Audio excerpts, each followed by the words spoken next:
What's up, folks? What's up, folks? Right. In the house today on a Saturday. That's right. It's Uncle REG back at you. Okay. I'm streaming on both channels. So support the channel. Give me a like. Give me a sub. Become a member. Give a gift. I can use the gift. Or you use Cash App or whatever. Or become a member. So we in the house today. You see who's in here. Okay, he's got some other people. Okay, but I don't know who these guys are. All right, or whatever.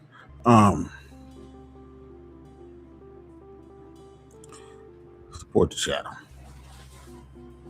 But anyway, let's get into it. You see the title and stuff, toxic chemicals and extensions and weaves that black woman be wearing. And we have this Calospora outbreak. Seem like it's spreading big time everywhere. So we got to talk about that. And another thing is Atlanta, a gay city. Listen to Charles, even though I don't really listen to him, but sometimes, clock is right. A broken clock is right, twice a day, as they would say. So, you see, I have some people over there that's gay, bisexual, trans. Well, I'm saying that, but that's what you were saying, referring to. That's why you don't fuck with the city because of this gay city. We'll talk about that and some other things, the war stuff, Tupac trial Monday and stuff. We got that coming. Let me put that up. Oh, I spelled this trial right. Okay, talk about that. I should say the trial for last. Yeah, I'll say that for last. All right. So, folks, hope you can hear me. I'm in here trying to do hot as hell again. Got a lot of wildfires out there.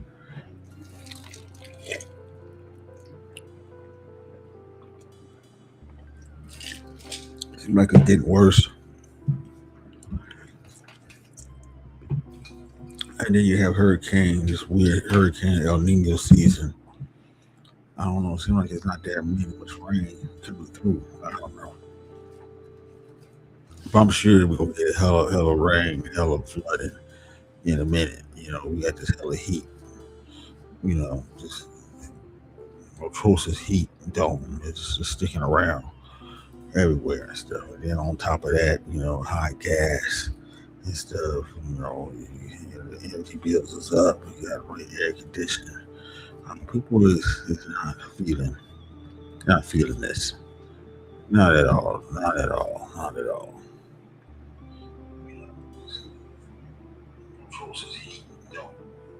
So let's get started.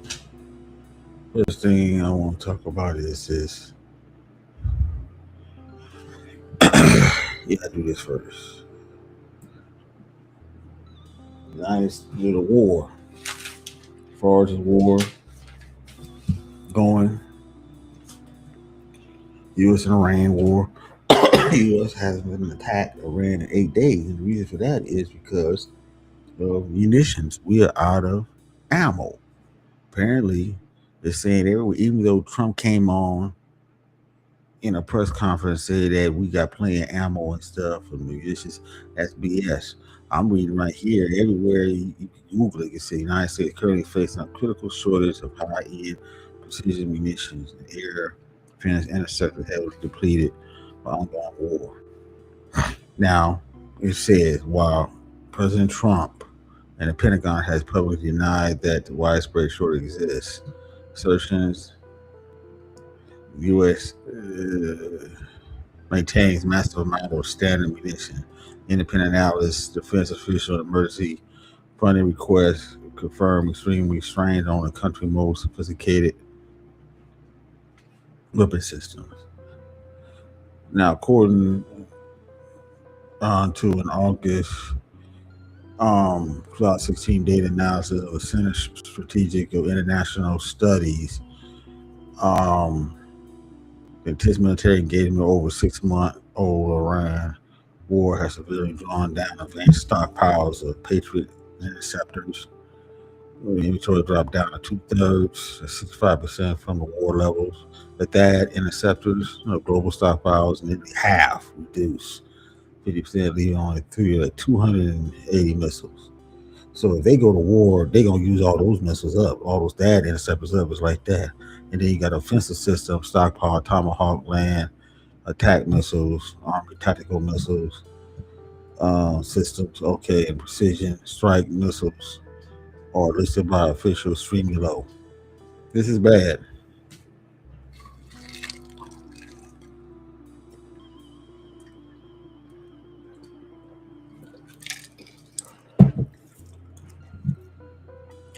Now, they say the core cause of shortage is that the high consumption rate. U.S. launched thousands of multi-million-dollar missiles during the contentious exchange with Iran, as the United States did not prepare for a war.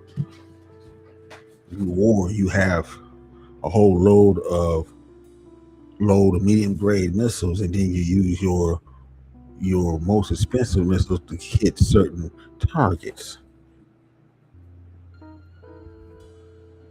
The United States got too complacent. They think they just bomb for a day and stuff, come in with a bay, and everybody gets scared and pull back and want to get into a real conflict. No, you're in a real conflict now. They spend so much money. They figure we can just experiment, and we can. All we need is have the best planes and the best missiles and best missile defense systems, because nobody's really going to attack us. That's what they thought.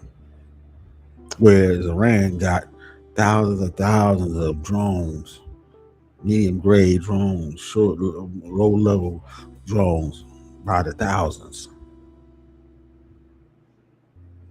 They might have about 100,000. They was ready for war, and they saving back the real good stuff for certain campaigns. That's what you're supposed to do. You don't want to use all your good weapons all at once. You want to use that just to if you have to. We play all these war games all the time on here. You and remember, you pay heavy for those weapons, so you're not gonna use it. Like you got a nuke, because you're gonna say that for, okay, I got to get rid of this person, so I'll drop it now, because there's no way I can get. I can't get through his defenses. Let me hit this nuke and go ahead and knock him out. You use all your low grade mid range weapons. This is what happened. You just got too complacent. Didn't think they was going to be in a war. They knew that China wasn't going to go to war with them, because that means nuclear war, basically. Yeah, it was.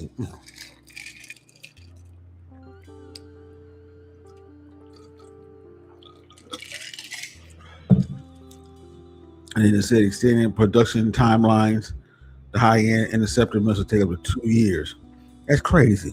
You need something now. You need something you can make in 3-4 months. 3-4 months per unit, making it rapid dependence impossible. The peacetime industrial base following the Cold War. Procurement around efficient peacetime rates rather than surge capacity. I was just saying that. Read that over again. Peacetime industrial base. Following the Cold War, the DoD structured procurement around efficient peacetime rates rather than surge capacity. That's what I was saying before. Prioritizing conflicts for years. Munition, compete poorly against high for our defense system like ships and jets in the Pentagon budget.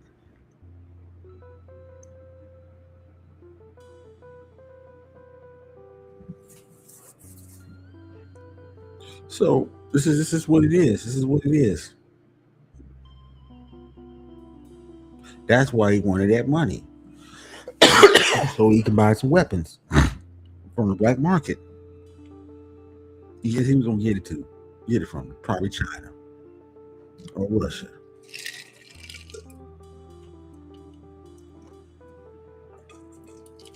It was trying to say, "Oh, Ford, once you start making weapons again, they ain't making weapons." I said, "They start making weapons." I think it was like a World War II or some shit. Come on now, man. Yeah, that will work. But their factories are not even geared up to make weapons.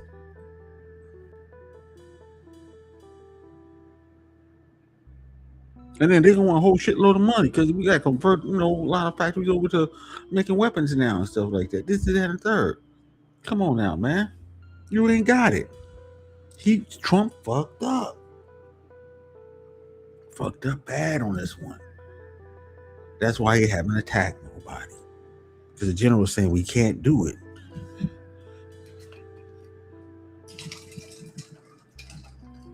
If we use all our weapons, we won't have enough weapons to protect ourselves. If we get attacked, they just wait us out. And then apparently getting some false intelligence, you're not bombing the right thing. Because I think a lot of the targets they were striking, I think there was decoys in Iran.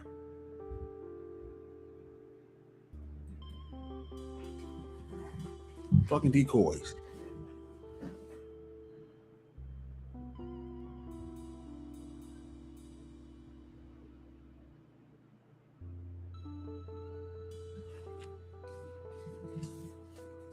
Got problems, folks. Got problems. And that's the only reason why it's been kind of calm. Or it's kind of like this right now. And then you have Saudi Arabia, Turkey, and Pakistan made a defense deal, which means that they create their own NATO in the Middle East.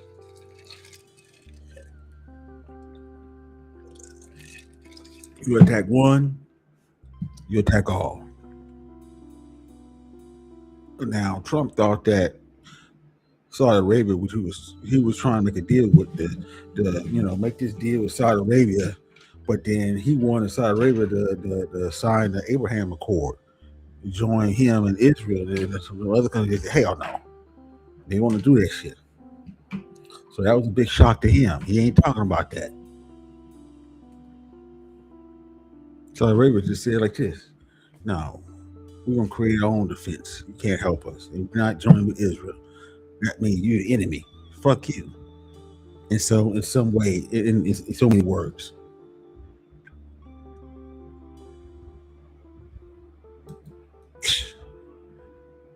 Come on now.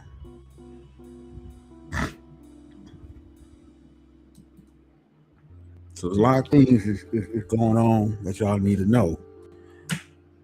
And gas is going to go up because Trump either going to have to attack, or what's going to happen is that Israel, which I think they're thinking about now, is trying to say we just going to attack on our own, and they will fail. There's no way, I don't see how unless they're going to use a nuke or something. A big blockbuster bomb. What's that Moab bomb? I don't know if they got any of those, but that's it. But Israel's trying to get Trump to start it back up again. General was telling him you can't do it. You can't listen to them. Man, fuck them.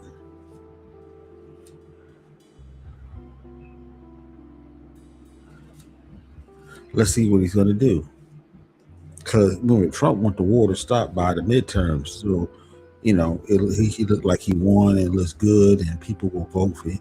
But a lot of people ain't going to do that.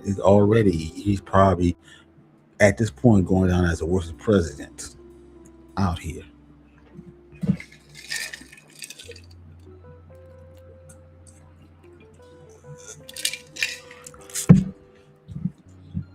Yeah. So, hold on real quick. I'm just going to get on to the next topic.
All right, folks, let's get on to the next topic.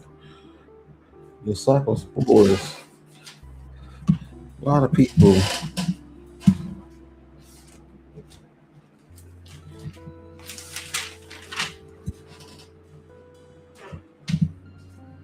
outbreak that's spreading around the country. Apparently, it's some sort of virus that is affecting lettuce, basically. It hit this lettuce plant in California that supplied Taco Bell lettuce, and it's probably some other folks too.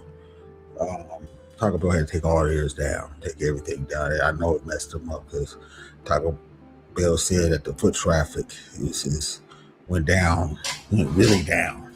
I'm sure people still going there eating Taco Bell, but they're not. They probably saying don't put no lettuce on my shit, man. I don't know. I think you probably not put no green products on your thing either. I don't know, but this is bad. So I'm gonna play a couple of videos, and then we got another company that's affected. Chipotle. Everybody like going to Chipotle eating. Apparently the jalapenos is fucked up over there. They had to pour out all the jalapenos. And like I said, this is green products. I think a lot of these green products are being affected. I think this virus is jumping from green product to green product. I don't know, folks. But you might have to stay away from anything green for a while until they get a hold on this. Let's go. Let me put this. See. Okay, let's go here. Let's go ahead and play this real quick. John's down 17% on the day. Some concerns here about their growth story going forward. And well, there's some bigger concerns going on in the restaurant space as well.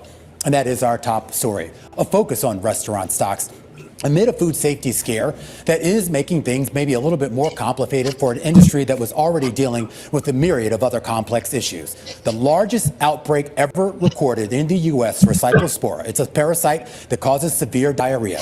That outbreak was quietly identified months ago, but it was only in early June that the mass public really became aware of it. Since then, an index of restaurant stocks that includes McDonald's and Chipotle, Brinker, Wendy's, Aramark, and others, it's been under pressure.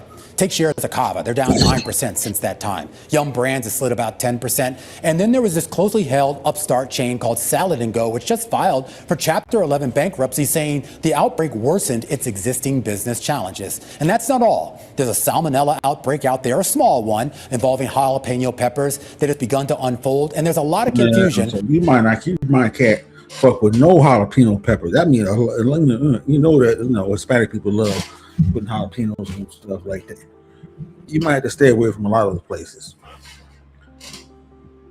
The guy just said, a fucking company that all they do make salads. Now they filed for Chapter 11 because you get all the lettuce contaminated. Probably you don't know, and a lot of them was buying it from Taylor Farms company. Especially out here in California, because they're out here in California.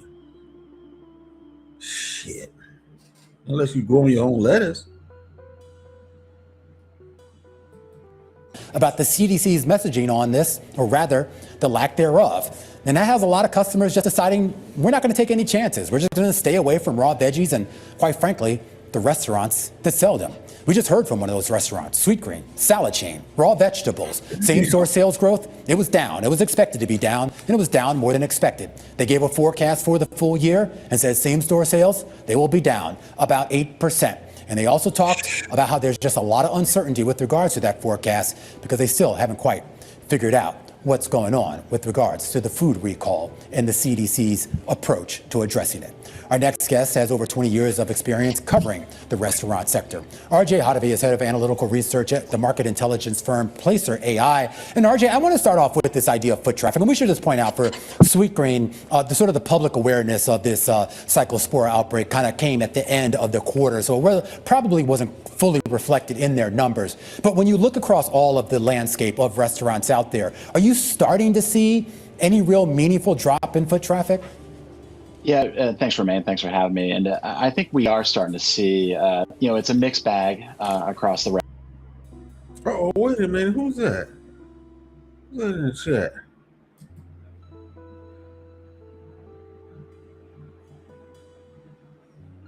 Is that Faith? Let me see. Who is that?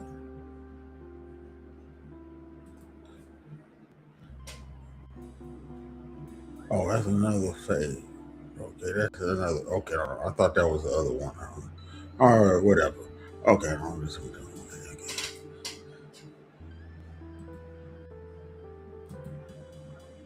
There's another someone that's Faith, but that's not that Faith. Okay. What's up? What's up,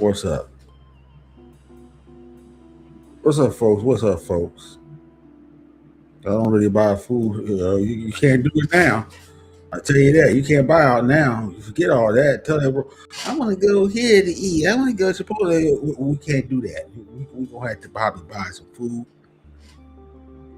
And we got to stay with lettuce. We got to stay with some jalapenos. Because I'm not going to sit there and have some explosive diarrhea and shit. And I'll be down for weeks and shit because I can't go nowhere because I'm having diarrhea. And then I'm burning out all my electrolytes. I'm gonna get dehydrated out here. I can die off this shit. Fuck you, bitch. Shit, fuck. You better go ahead and cook me some raw potatoes or something. I don't know.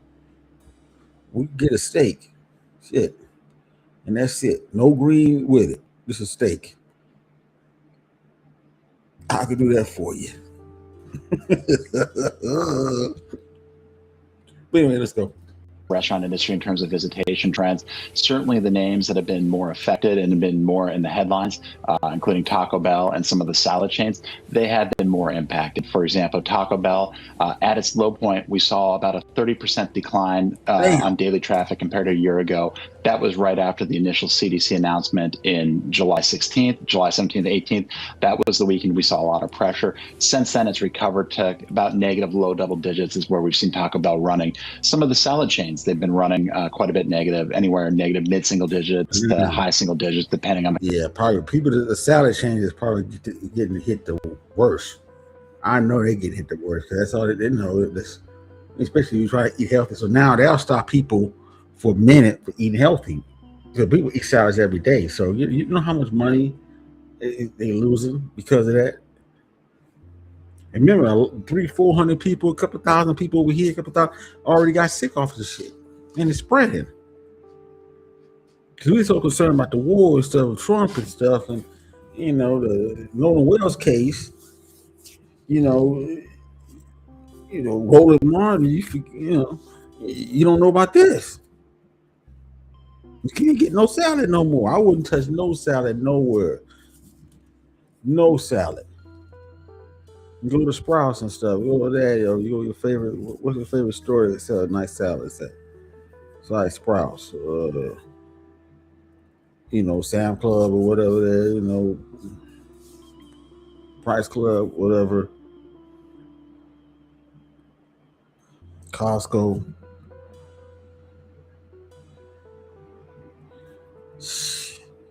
You can't even forget about them salads right now, man. Shit. You better eat some beef or something. Shit. Eat some beef. You have to go non-healthy today. That's it. You see these high school kids working at a railroad don't cook it. Man, they ain't been cooking fast food for the last 20 years. They haven't been cooking fast food back for the last 20 years. I'm going to say that right now. See, I'm old enough to remember when fast food became a thing. Started. They was cooking it right then because it took a while to get the fast food.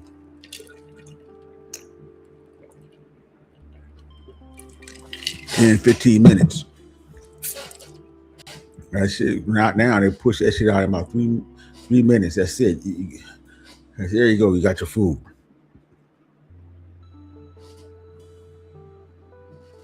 They used to cook with real hot dogs, real beef, all that stopped. That's what they call processed food. They already made the food processed, and then they just warm it up when they get to the restaurant. It's already been cooked and processed already.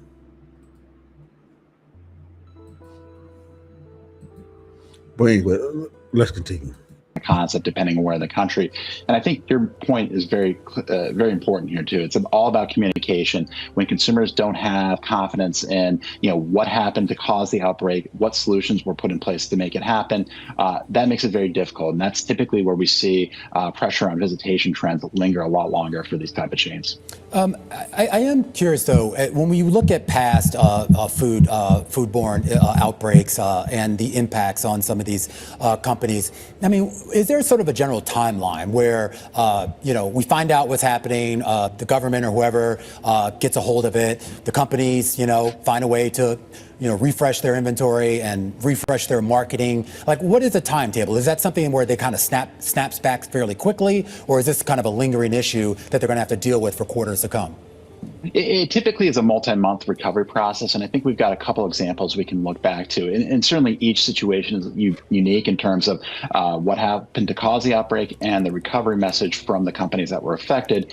I think we can look back to McDonald's in 2024, E. coli scare. They were able to effectively come out and communicate what happened, where the impact happened, and as a result, we didn't see as much of an impact. They, at their high point, were down high single digit, low double digit, but we managed to recover pretty quickly, and within, I'd say, 2 months, they were back to kind of a normal trend line. Chipotle 2015 and 16, that was a different story where the company wasn't able to communicate what had happened, and then they had a second foodborne illness situation that caused that to run in the -30%, -40% range in terms of same-store sales for several months. So it really depends on the severity. Yeah. Right now, Taco Bell is kind of in between both McDonald's and the Chipotle situation, certainly trending more towards the McDonald's timeline, but communication, and I explained to consumers what happened. Plus, there usually is a period where the chains typically do some deeper discounting to drive people back in. We did see towards the end of July, Mexican pizza, the $1 Mexican pizza, did drive positive traffic for one day for Taco Bell, but it's since retrenched since then. Yeah, I just want to, we're in conversation right now with RJ Hadavi. I just want to bring to the attention of our viewers here, we're still keeping an eye on Sweet Green shares,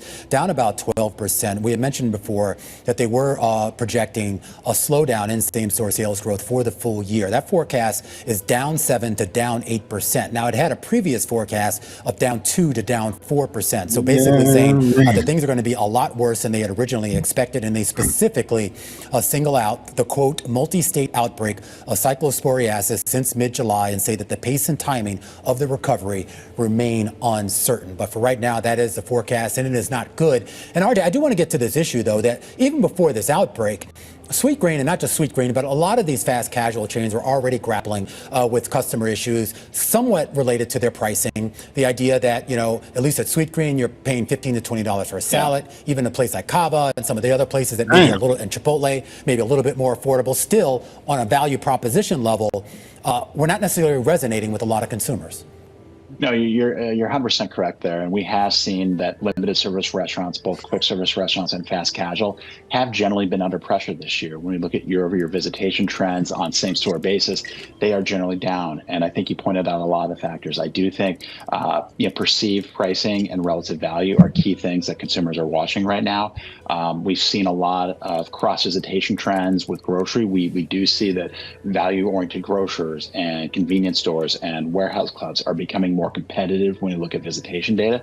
So that is one area. I do think that consumers are, finding, other ways to, stretch their household budget and finding other channels to when they going to like places like Sam Club and stuff like that, Costco and stuff, to get their salads there instead of going to the, the fast food salad chains and stuff. They about to be out. To me, that's more of a luxury. When you go to these food courts and see, salad chains, specialty type of food chains out there. This is more for just, it's like that's for maybe rich people and stuff like that. But give them option to buy some high price salad and stuff like that, make them feel more richer than they are. I guess I don't know, but they're trying to sell it to you and me, the average folk out here. It's not working. You dig?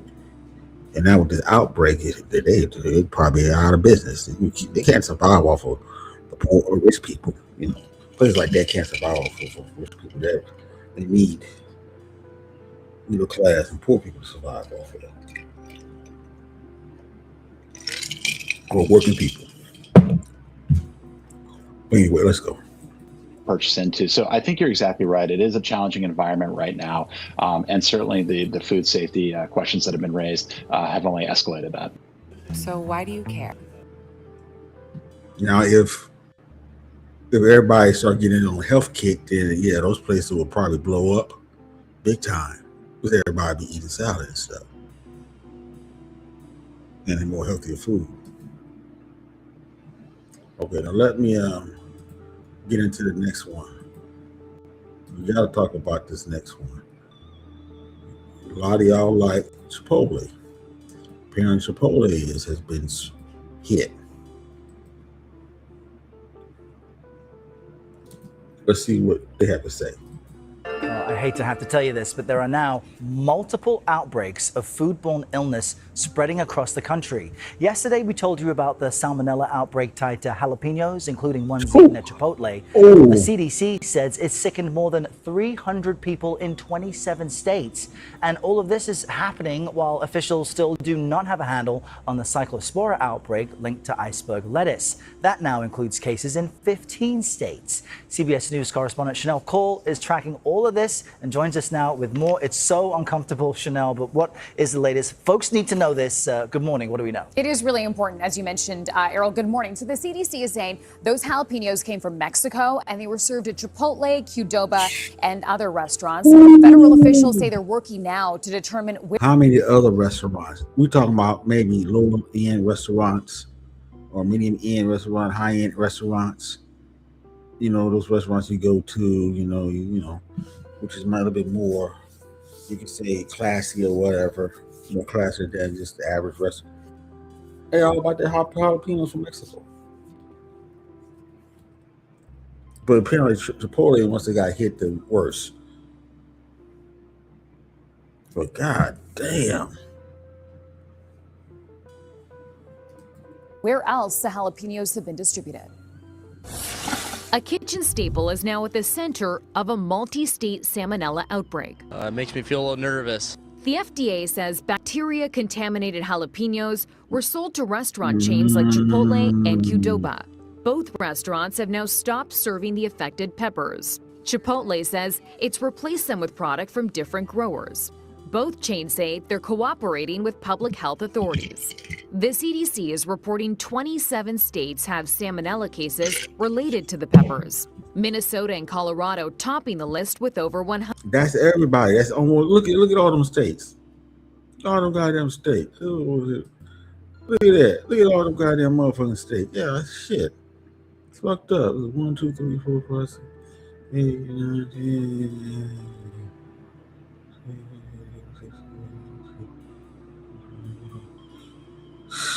Cases related to the peppers. Minnesota and Over Colorado half. topping the list with over 100. Officials say more than 300 people have been infected and 36 hospitalized. Any type of foodborne illness really begins on the farm level and largely through the water supply. The problem already has existed when the crop was harvested. Health officials say they've traced the peppers to a grower in Mexico. And now the FDA is trying to figure out if the recalled jalapenos went to grocery stores too. This latest outbreak comes as officials monitor the cyclospora outbreak on shredded iceberg lettuce that sickened hundreds, killed 2 people, and has now spread to 15 states.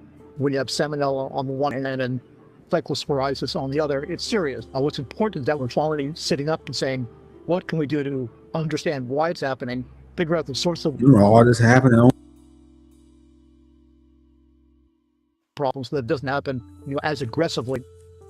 And look, in the middle of these outbreaks, the Senate also confirmed Dr. Erica Schwartz as the new director of the CDC yesterday. Her background, by the way, includes medical and law degrees. The agency has lost about a quarter of its workforce due to layoffs and resignations since the beginning of last year. Errol? All right, Chanel, thank you very much.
In extensions found in toxic chemicals, found in extensions marketed for Black women.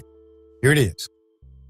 A style often deemed as protective for Black women is now under scrutiny as 2 new studies warn of health risks in hair extensions. On Tuesday, Consumer Reports revealing new findings that human, synthetic, and plant-based hair extensions from 30 brands have volatile organic compounds or heavy metals like lead. Human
hair by far had the most lead that we've ever seen in testing these products, orders of magnitude above synthetic hairs. The study looked at 3 samples of each brand, and there were some exceptions. One product with no heavy metals, another with low heavy metals. So that tells us that these manufacturers can make a safer product. Nearly a year ago, we spoke with medical student Crystal Thomas, whose commentary on braiding hair led to Consumer Reports' first analysis. I noticed my hair was itching and it was just difficult to breathe overall. Now, research is expanding. The Silent Spring Institute, a scientific research nonprofit, testing 43 hair extension products. We found chemicals in these products that are associated with cancer, reproductive harm, and also birth defects. The hair containing 169 chemicals, including flame retardants and pesticides. We found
Found that all but 2 of the products that we looked at contained at least one of those hazard chemicals. How exactly, though, are the chemicals entering the body? Because someone might say, well, it's on my head. Right. What's the big deal? Yeah, and so what's really important to know is the scalp is, we call it well.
Vascularized. It has lots of blood vessels, and so it can absorb whatever you put on it, whatever cream, whatever product you put on it. And so the scalp can easily absorb the chemicals that are in these braids.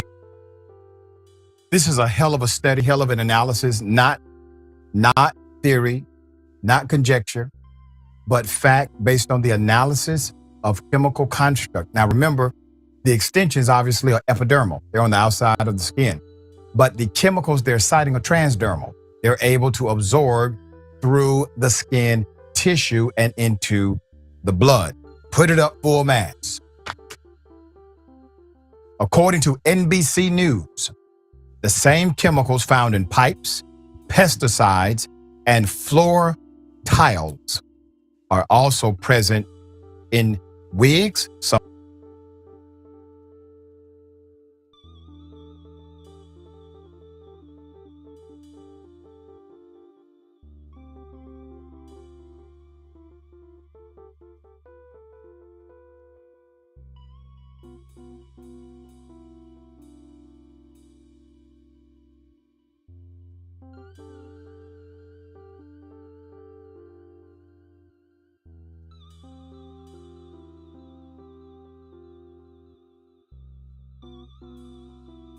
Some wigs, braiding hair, and hair extensions. A new study published Wednesday in the journal Environment and Health, very credible academic journal. Researchers at the Silent Spring Institute, a scientific research nonprofit organization based in Massachusetts, tested 43 hair extension products purchased online and from local beauty supply stores. They identified 169 chemicals present overall, including dozens of harmful substances such as flame retardant, pesticides, and compounds used to stabilize plastics. A dozen of the compounds found are listed under California's Proposition 65. Proposition 65 is known as the Safe Drinking Water and Toxic Enforcement Act of 1986, which warns residents of chemicals known to cause birth defects, cancer, and reproductive issues. Additionally, 17 compounds that have been linked to breast cancer were found in 36 samples tested, the researchers said. In recent years, researchers across the country have been sounding the alarm over harmful hair products, many of which are used and marketed to Black women, used by Black women, marketed to Black women. Consumer Reports revealed last year that carcinogens were found in samples of 10 popular synthetic braiding hair brands. 9 of the 10 samples also tested positive for lead. Lead has not only physiological effects, but also mental effects based on brain chemistry. Chemical hair relaxers also pose a risk. The Black Women's Health Study, this was in 2023, found a 50% increased risk of uterine cancer in postmenopausal Black women who used chemical hair relaxers more than twice a year or used the products for more than 5 years. That's compared to a cohort that rarely ever used relaxers. And a 2022 study from the National Environmental Health Sciences found that women who used hair straighteners more than 4 times per year had more than double the chance of developing uterine cancer than those who did not use the same product. Harsh chemicals found in synthetic braiding hair and other hair extensions can be absorbed through the scalp, causing irritation, causing burns, and redness. That's according to Dr. Chris Purnell, director of the NAACP Center for Health Equity. They can also be inhaled, particularly when heated during styling, and absorbed through the person's hands. For people who are concerned about their hair extensions, braiding hair, and wigs, Alicia Franklin, a research scientist at the Silent Spring Institute, said to look out for brands that label themselves as non-toxic or toxic-free. She also suggested for a possible at-home remedy that is commonly found in the kitchen cabinet, apple cider vinegar. Recommended apple cider vinegar. There's a doctor, a medical doctor. He is the medical director of the Atlanta Fibroid Center.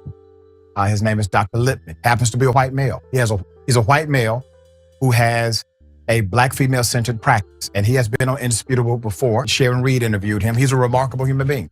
I would not say so if he wasn't.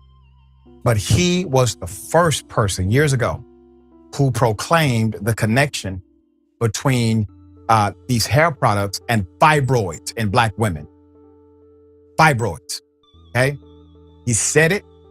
He didn't care what the establishment said about him saying it. He saw it in his practice. And he's willing to tell the truth about it. There are people out there speaking up and speaking out. We'll bring updates to this study as more information develops.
Okay. Y'all can hear me now? Okay, I know what happened. Okay. Okay. I got it. I'm back. Okay, y'all can hear me now. All right. Something's wrong with my thing here. Look at that. Yeah, okay. I'm back.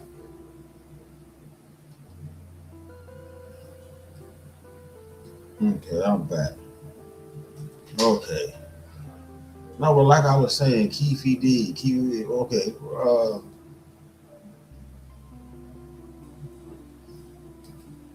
What's up, Odinga?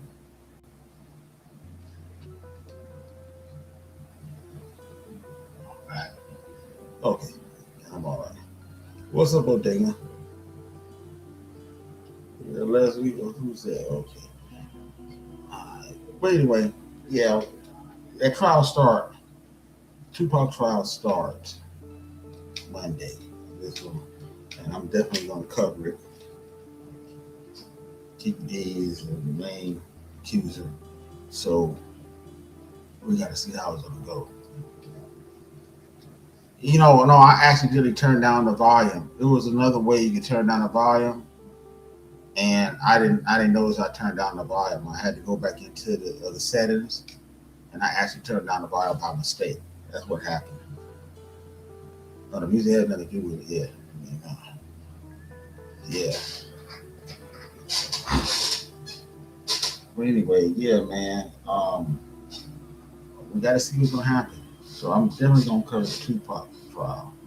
I don't know if it's gonna be public or whatever the case may be. you know. But I'm sure people gonna be there doing play-by-play. The usual suspects out here that cover trials. It's like getting TV. So we're gonna be having some Tupac videos jumping off in a minute out here. Yeah. Keefe D. You see what kind of testimony he's gonna say when you get him on the stand and stuff. It's gonna be interesting who's gonna be on the stand, testify against Keefe D.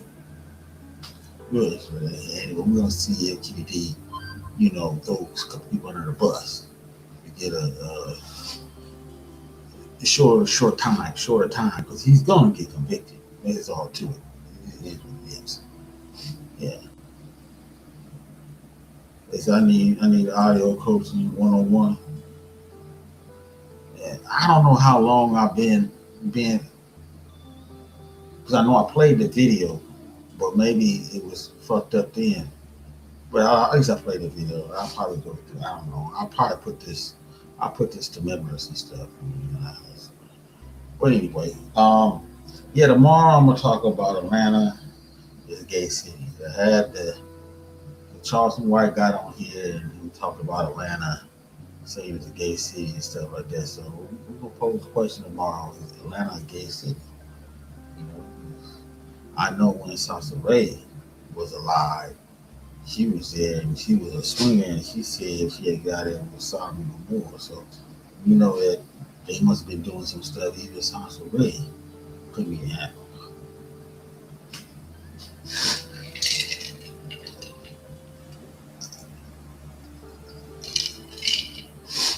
It was interesting what Charleston White was saying, that a lot of the dudes that's in the gangs and stuff,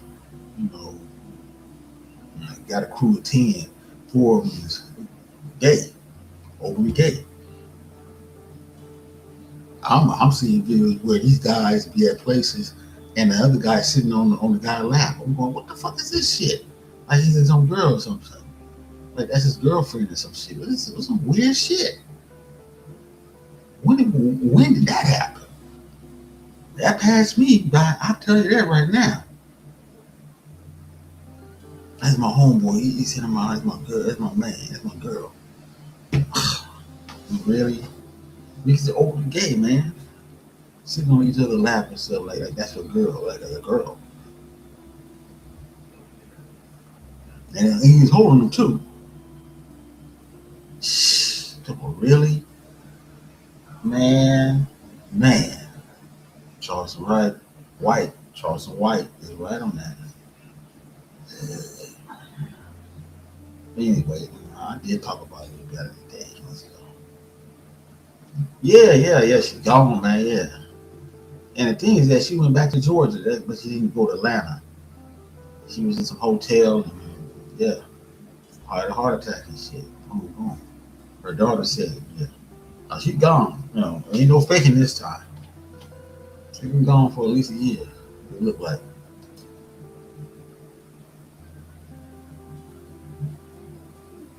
No, she's gone.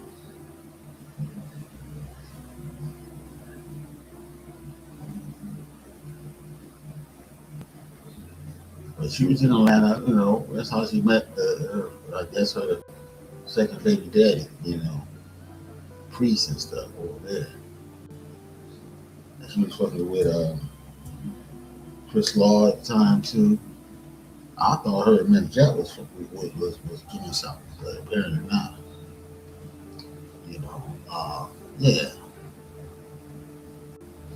She was that big booty model, in King magazine and stuff. So she was hot back in the day. She was doing that. That's why the niggas wanted to get with her. Yeah.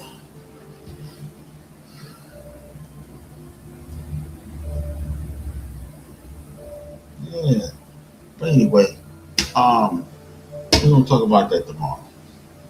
I'll be there for tomorrow, so I can add some more stuff to it. I might play Charleston White video talking about Atlanta and other people talking about it.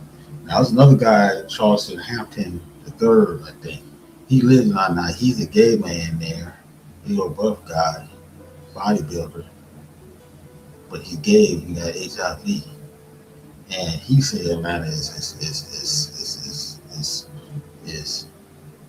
beyond redemption.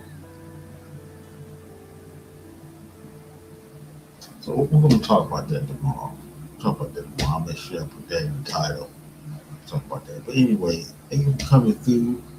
That's all I'm going to give y'all today and stuff.